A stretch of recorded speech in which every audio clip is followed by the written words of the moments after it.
Yes. So welcome all.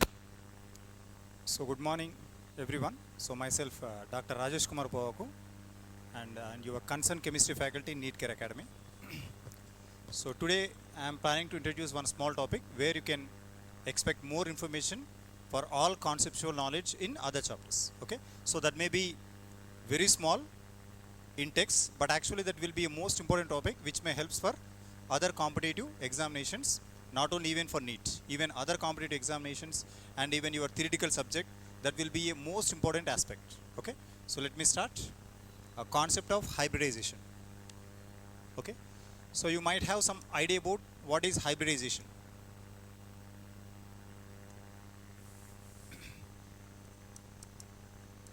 Hybridization. So the key important aspect in variable molecule is hybridization, which is going to help determination of structure of a molecule. It is also give complete information about what will be the orientation of atoms around central atom, and about lone pair orientation, about bond pair orientation, about complete information about molecular property. So many aspects will be related to hybridization. So once if you know the hybridization, you can easily explain what will be the geometry of the molecule, what will be the bond length, and how many atoms are present, and what is the nature of that molecule, and what will be the distortion character of that particular molecule. Everything will be explained by hybridization. So what is hybridization? Hybridization means generally intermixing of atomic orbitals. Intermixing of atomic orbitals. If I take any atomic orbital, if I intermix that atomic orbital, that is responsible to you hybrid orbital. So indirectly I am saying that I am intermixing one atomic orbital. Atomic orbital is responsible to you hybrid orbital. Suppose see, if I intermix n number of atomic orbital, you may expect a n number of hybrid orbital. If I intermix n number of atomic orbital, you may expect same number of hybrid orbitals. These hybrid orbitals are equal in energy, but they are not equal in energy. They are having asymmetry in their energy. So atomic orbitals having unequal in their energy, but all hybrid orbitals having equal in their energy. So for that particular reason, we are converting atomic orbitals to hybrid orbitals. So what is the reason for converting atomic orbital to hybrid orbital? What is the reason? Simple. Atomic orbitals of any atom having a unequal energy. They are having unequal energy. In order to make them into equal energy, we are intermixing them. So intermixing of atomic orbitals into hybrid orbitals to get equal energy orbitals around central atom to develop a proper structure is called hybridization. Very, very important concept it is. So this may include inorganic as well as organic, and one of the most important for NEET examinations. So if you want to attempt any chemical bonding question, and if you want to attempt any GOC question, okay, and if any redox reaction stability questions, balancing questions, oxidation questions, reduction questions, stoichiometry questions, all will be most helpful if you learn what is concept of hybridization. Okay, so now I am going to give one example. See, one s orbital and one p orbital I am intermixing. One s orbital and one p orbital. S orbital having a spherical in shape and p orbital having a dumbbell in shape.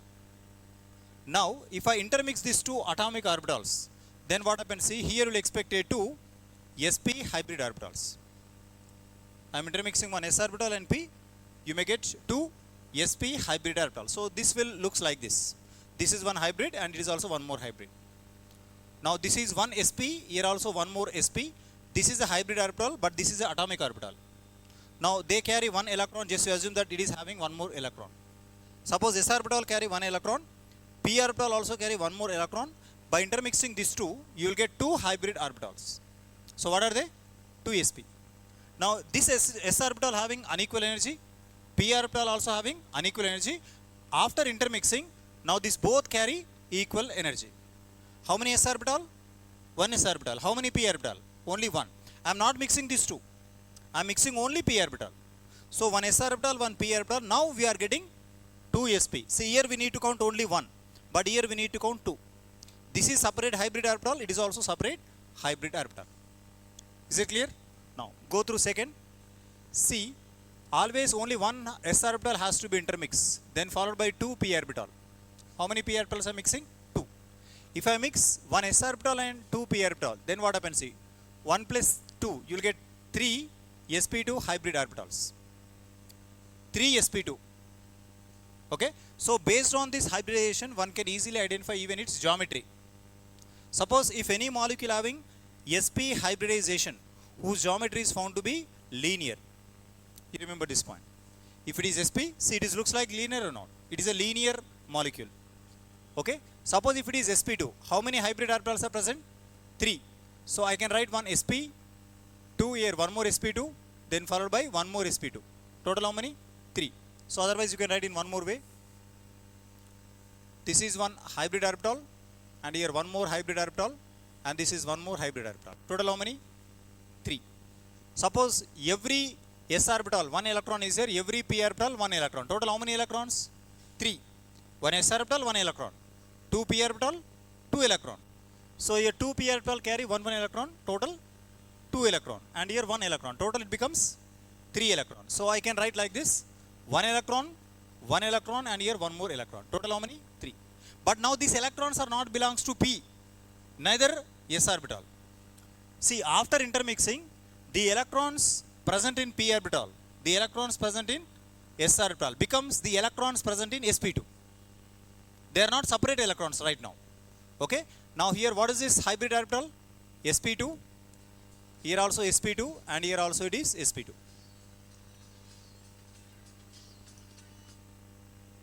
Right, sp2, sp2, sp2. Now what about the geometry of sp2 hybridized skeleton? It is a trigonal planar. Trigonal planar. Trigonal looks like a 3 parallel bands, then followed by planarity in their structure. So I can say this is belongs to trigonal planar geometry. Belongs to trigonal planar geometry. Okay, then go through third case. One s orbital, 3 p orbitals. Then what happens? See, you will expect 4 sp3. 4 sp3. Total how many atomic orbitals I am mixing? Total 4 atomic orbitals I am mixing. Now I got 4 sp3. Right or not? So 4 sp3 means you may get like this. See, this is 1, and this is 2, and this is 3, and this is 4. So it is looks like this. This is 1, and this is 2, and this is 3, and this is 4. How many electrons they carry? S orbital carry 1 electron, every p orbital 1 electron, total 4. So total 4 means you will get 4 electrons. 1, 1, 1, 1. So what is the hybridization of this carbon? sp3, sp3, and here also sp3, and here one more sp3. Is it right? Total how many hybrid orbitals? 4. If it is 4 hybrid orbitals, then what happens? See, sp3, 1 plus 3, 4. Now this becomes a tetrahedral molecule. It is a tetrahedral molecule. What is the shape of sp3? Tetrahedral. You remember this point. Okay. Now if you join them, only hybrid orbitals, if you join them, and they becomes looks like a tetrahedral structure. So best example for this particular molecule is methane. Suppose if I take methane, carbon carry 1 hybrid orbital, 2 hybrid orbital, 3 hybrid orbital, 4 hybrid orbital. And how many unpaired electrons are present here? 1, 1, 1, 1. Now this electron combined with hydrogen. It is also combined with hydrogen. It is also combined with hydrogen, and here hydrogen. Every hydrogen will give 1 electron or not? So finally carbon, hydrogen like that. You may expect 4 bonds around carbon. Here hydrogen, hydrogen, hydrogen like this. Now this is the original structure of which molecule? Methane. Clear? So here how many atomic orbitals I am mixing now? 1 s orbital and 1 p orbital I am mixing. And here also remains same. So what is the shape of p orbital? Dumbbell in shape. What is the shape of s orbital? Spherical. And if you combine these two, you will get sp. Now it is looks like a, see how it is looking now. It is looks like linear or not. If all hybrid orbitals are present in one imaginary line, that is said to be a linear molecule. Clear? And what about here? Looks like a trigonal, means 3 terminals. If you join them with imaginary axis, that is called planar molecule. So I can say trigonal planar. Is it clear? And what about this one? Looks like a tetrahedral geometry. Is it clear? Right. So I will give one more example so that you can clearly understand what actually hybridization for given molecule. So now I am giving a sample example. One s orbital, 3 p orbital, and one d orbital I am mixing. Then what will you expect? One s orbital, p orbital, one d orbital. Then what will you expect? 1 plus 3 how much? 4. 4 plus 1 5. Write down 5. Write down 5. After writing 5, then say 1, 3, 1. Here 3 p orbital, 1 s orbital. You write down 1 s orbital, p orbitals are 3 and d orbitals are 1, like that. Sp 3d. Now this is looks like a trigonal bipyramidal geometry. How to write trigonal bipyramid? It will looks like this. See, this is 1, this is 2, and this is 3, and this is one above and one below. Now these two are also hybrid orbitals. Now here 1 electron, 1 electron, 1 electron, 1 electron. Total how many? 5. So this is a trigonal planar, and here how many pyramids are there? 2 pyramids. One pyramid above, other pyramid below. So now these all are responsible to give a bonds. If these all are responsible to give bonds, with respect to bonds, we are going to determine accurate structure of a molecule. So lone pairs cannot responsible to give complete structure of molecule. Suppose in this molecule any lone pair is there? No. And last case also there is no lone pair. And here also there is no lone pair. So now we are determining a molecular structure such a way that they don't carry lone pair of electron. Suppose if any lone pair is present, one of the bond pair get replaced by a lone pair. And that will give some distortion in their geometry. You will get different structure. But parent structure is this one only. Parent structure is tetrahedral. But suppose if one lone pair is present here, you will get pyramid. If 2 lone pairs are present, angular. If 3 lone pairs are present, V shape. V shape to linear, you will get like that. So total 4 structures are possible for tetrahedral molecule. I will give one example, there you will understand clearly. Okay?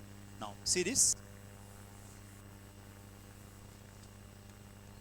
One s orbital, can you guess this? 3 p orbital and 2 d orbital. Then what is your answer? Can you guess? 1, 3, 2. Total how much? 6 or not? This is 6. Then what is hybridization? Sp3 and what is this? D2. Sp3 D2 means what is the geometry? Octahedral. Octahedral.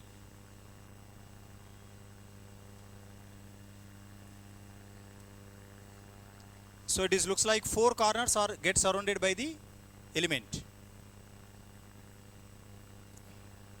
These are 4. Now one is above, other is below. So total 6 electrons are present in this particular case.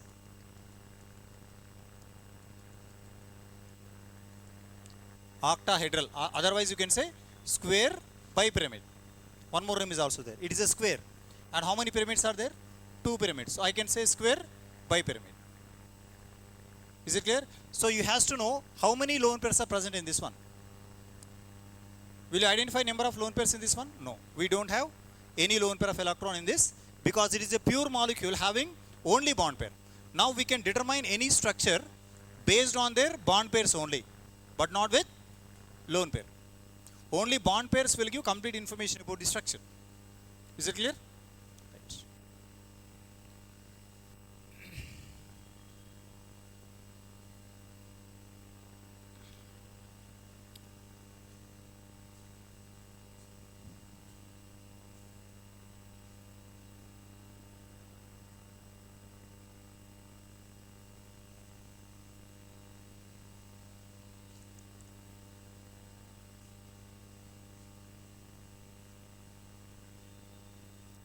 Can I give one more example?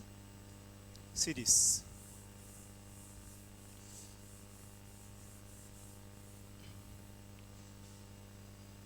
One s orbital, 3 p orbital, and then followed by 3 d orbital. Now this is intermixing together and that will forms 7 sp3 d3 hybrid orbitals. 7 sp3 d3. So what is the shape of this molecule? Pentagonal bipyramid.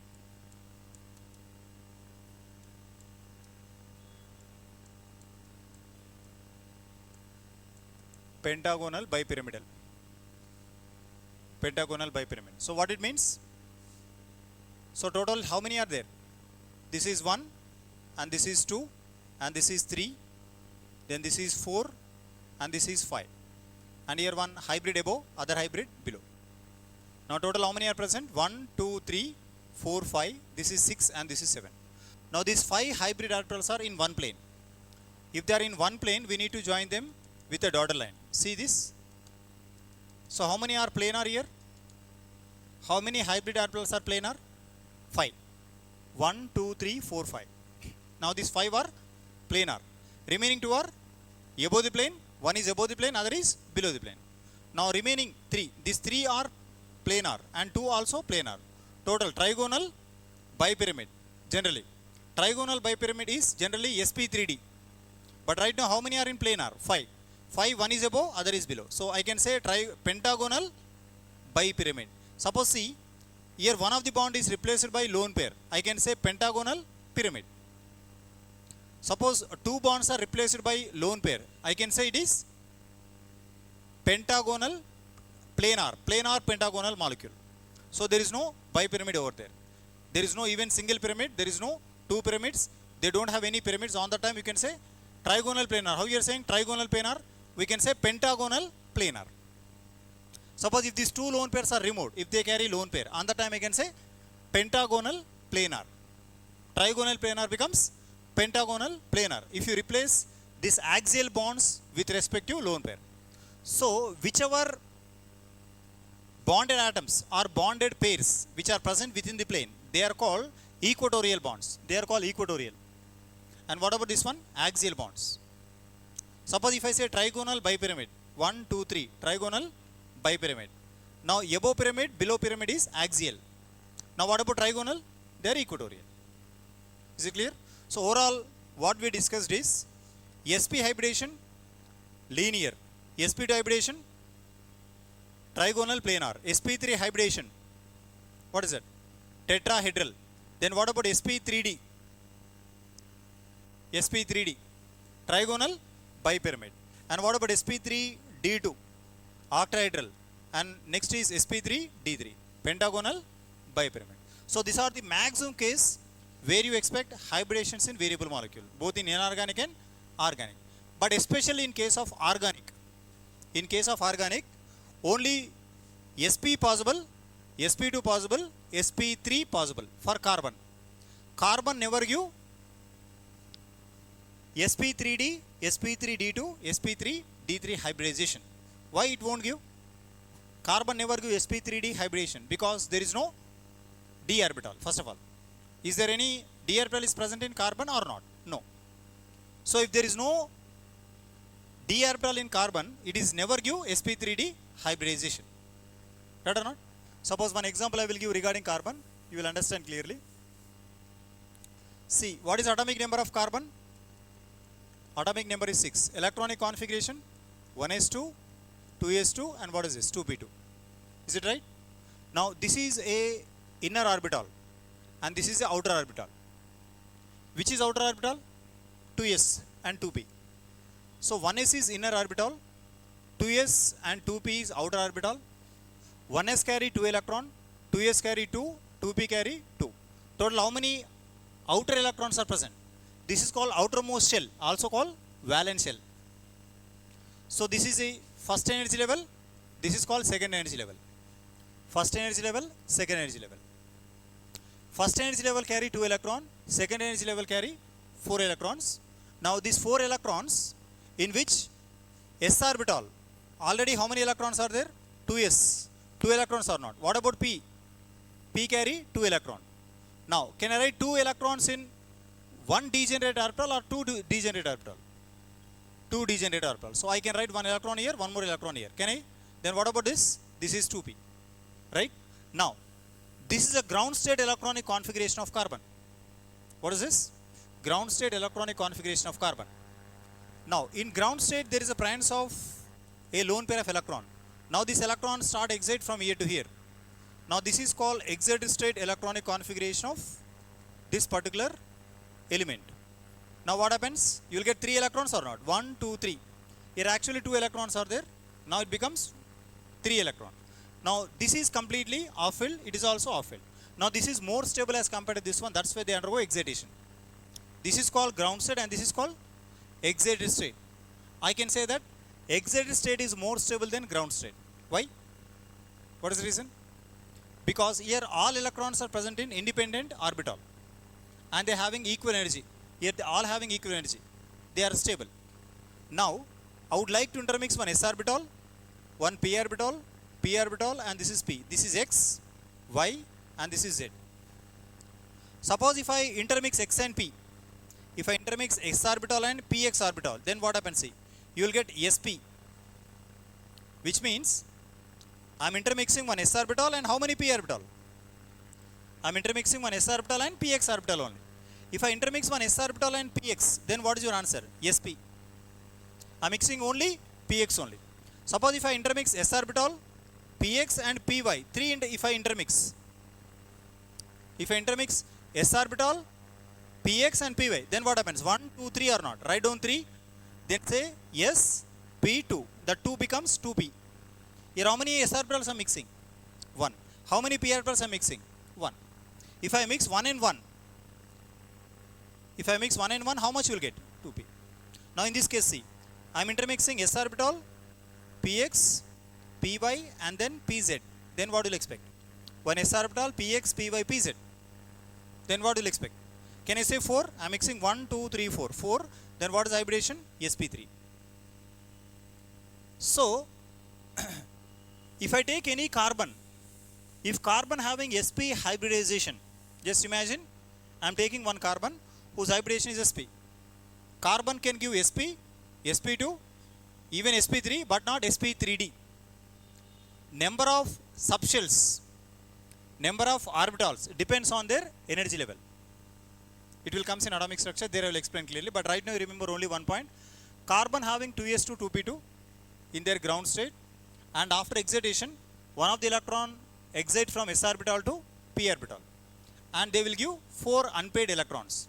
That 4 unpaired electrons becomes more and more stable because they having equal energy set.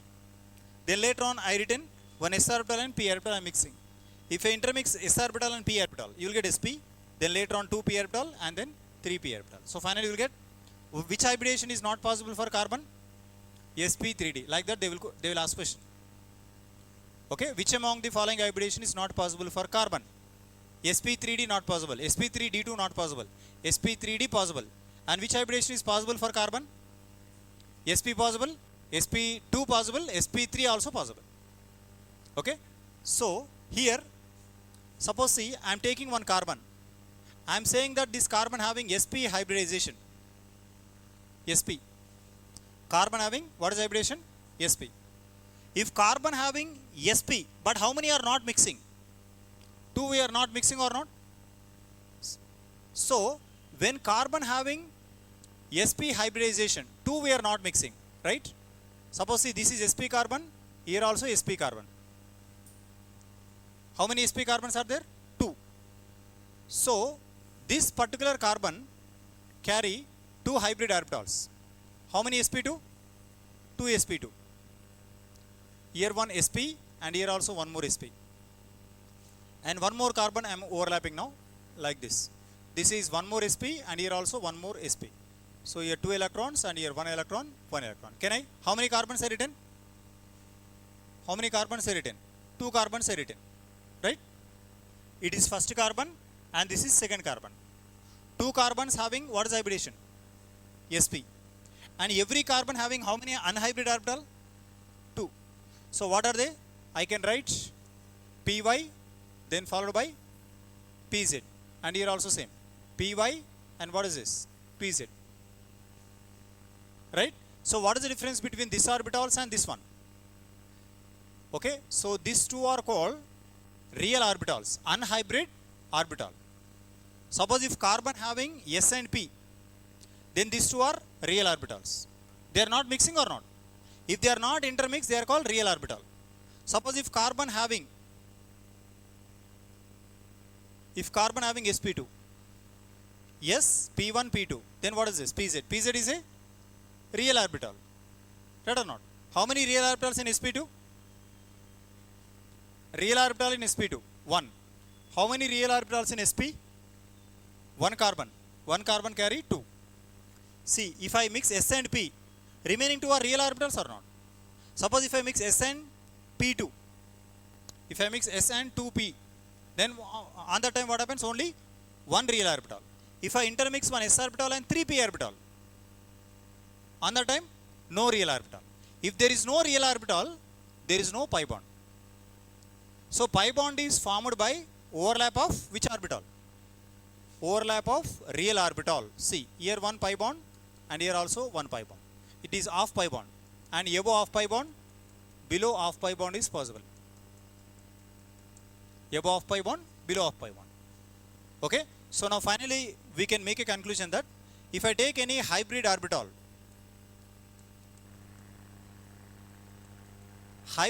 is responsible for sigma bond. Is it sigma bond or not? Okay, so sigma bond is formed by hybrid orbital.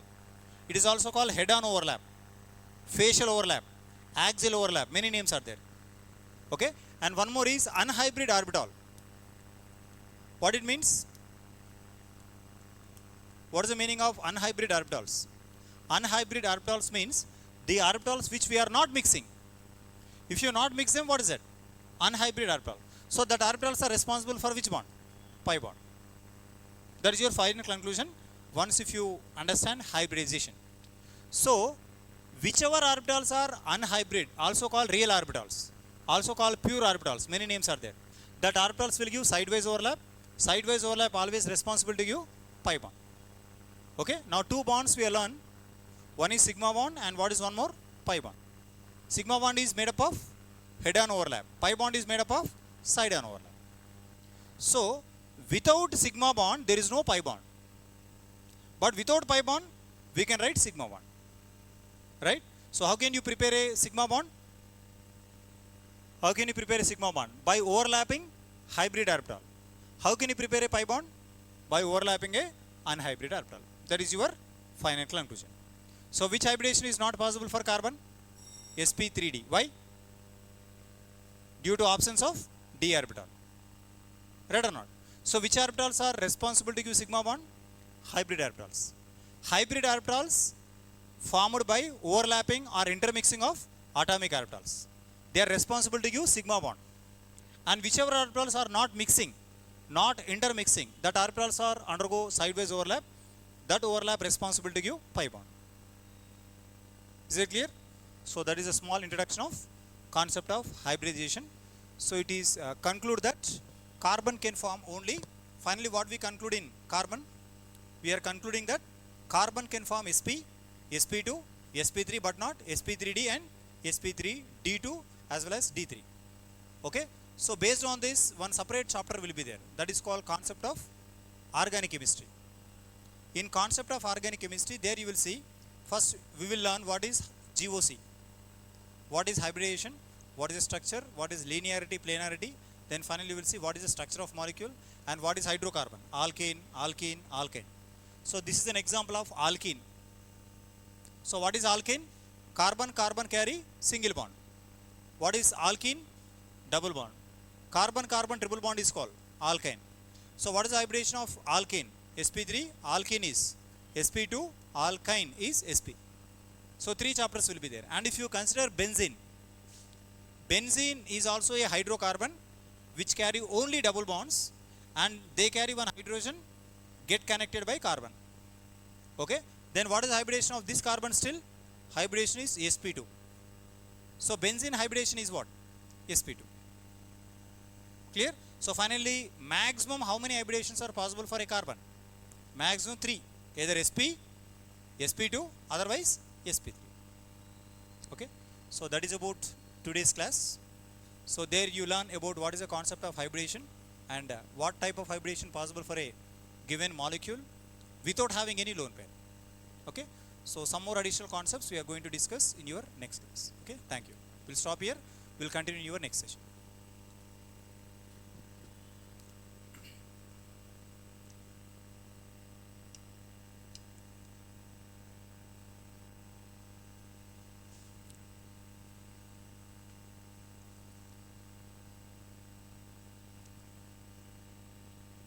Any doubts regarding this?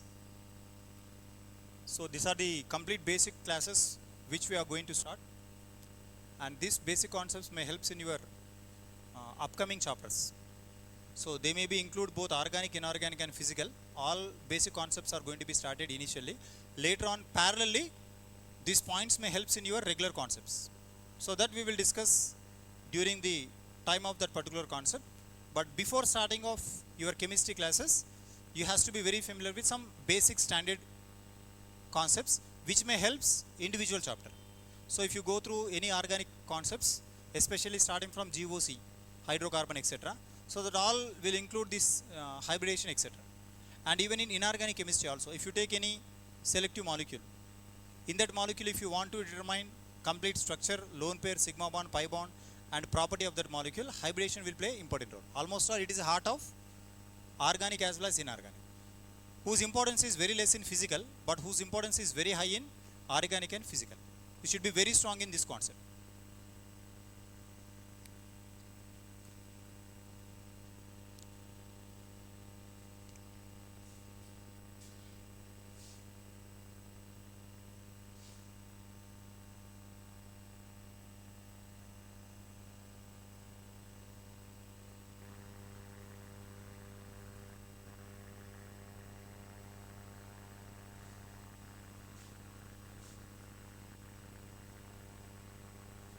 So it is a small introduction of hybridation, and this will be included in your +1 level, 11th class and 12th class. You might have some knowledge on hybridation, I think so. And the advantage of hybridation is you can attempt a question from aromaticity. You can attempt a question from acidity and basicity. You can attempt say question from polarity. You can attempt a question from stability.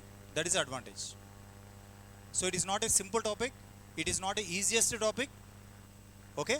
Because suppose if you think you understood hybridation, don't think that simply mixing and giving structure is called hybridation. It is not that concept. It is a concept which will interlink with many other concepts. If you know this clearly, you can understand aromaticity. What is aromatic, what is anti-aromatic, what is homoaromatic, then what is polarity, what is non-polarity, what is acidity, what is basicity, what is bond length, bond angle, bond energy, what not, everything will be included with this concept only. So additional information you will see in your regular class, but in your basic concepts, you came to know what is actually hybridation it means, but whose applications will be very high in number, that you will see especially in GOC. Clear?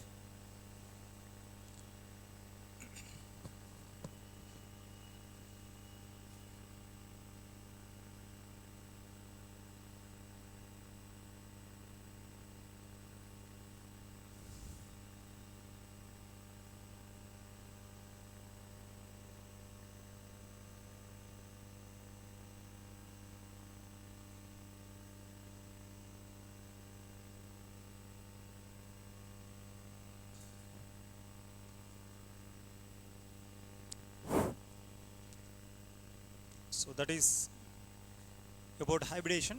A little information I given. So in your regular class, you will see a broad information about these two concepts. Okay, hybridation of organic as well as inorganic molecules. We will see later. We'll stop here. We'll continue in your next session. Thank you.